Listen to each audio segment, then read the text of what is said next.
And most of that is where the pain comes in, that Cody is referencing. Now, I think the third door where it gets really tricky is that there's opportunity cost.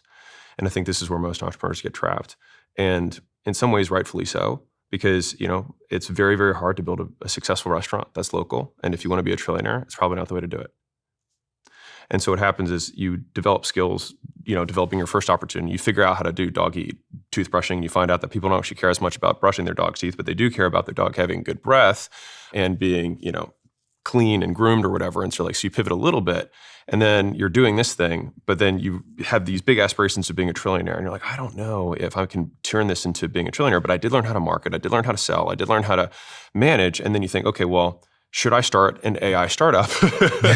You know what I mean? As my next thing, because I did develop all these skills. So now what do I do, right? And I think a lot of people are in maybe one step later, entrepreneurs are in this camp where they're like, okay, I didn't understand the world as well. Now I understand different opportunity vehicles have different returns, but also risk associated with them. All of them require pain and work.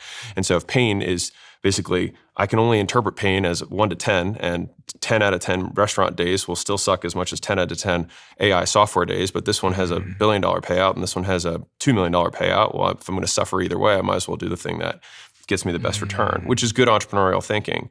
But then so is focus, and so is longevity. And so then what do you do, right? And so,